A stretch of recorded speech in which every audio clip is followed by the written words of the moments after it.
Glory to God. ക്രിസ്തുവിൽ എല്ലാവർക്കും വന്ദനം ചൊല്ലുന്നു. പ്രിയപ്പെട്ടവരെ, ഒരു ചെറിയ സന്ദേശം നിങ്ങളിലേക്ക് കൈമാറാൻ ആഗ്രഹിക്കുന്നു.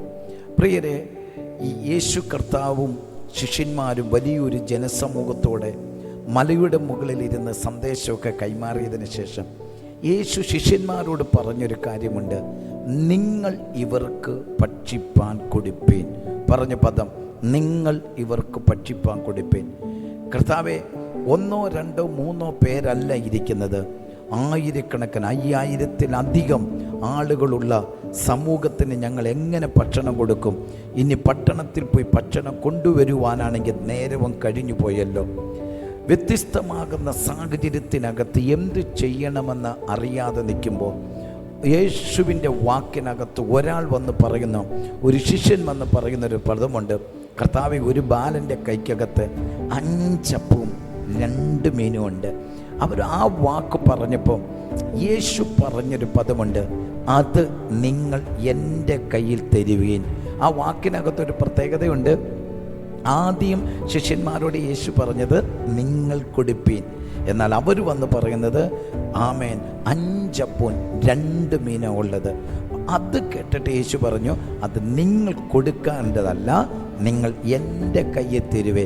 കാരണം നിങ്ങൾ കൊടുത്താൽ അത് 5 പേർക്ക് പോലും കൊടുക്കാൻ പറ്റത്തില്ല, അത് 10 പേർക്ക് പോലും കൊടുക്കാൻ പറ്റത്തില്ല. ഇന്ന് എന്നിൽ കേൾക്കുന്ന പ്രിയപ്പെട്ടവരോട് ഒറ്റൊരു ദൂത് പറയാം.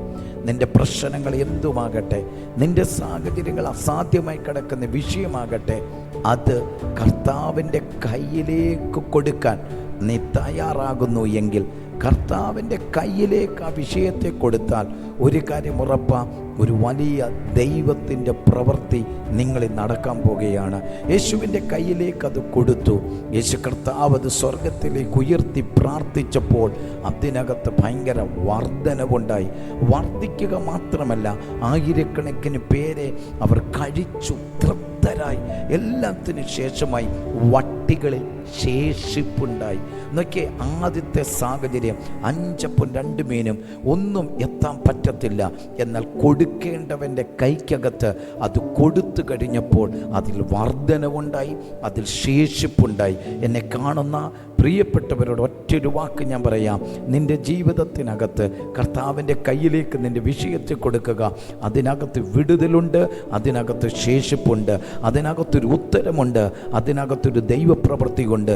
ഇനി നീ തളർന്നു പോകാനല്ല, നീ ഭാരപ്പെട്ട് മാറ്റിവെക്കാനല്ല, കൊടുക്കേണ്ടവൻ്റെ കയ്യിൽ കൊടുത്താൽ ഒരു ദൈവപ്രവൃത്തിയുടെ ഉത്തരം നീ കാണുകയും ഒരു ശേഷിപ്പുണ്ടാകുകയും ചെയ്യും. അതിനായി കർത്താവ് നിങ്ങളെ സഹായിക്കട്ടെ എന്ന് പ്രാർത്ഥിക്കുന്നു. ഈ വീഡിയോ മറ്റൊരാൾക്ക് ഷെയർ ചെയ്യുക. അവരുടെ ജീവിതത്തിൽ ഒരു അനുഗ്രഹമാകട്ടെ.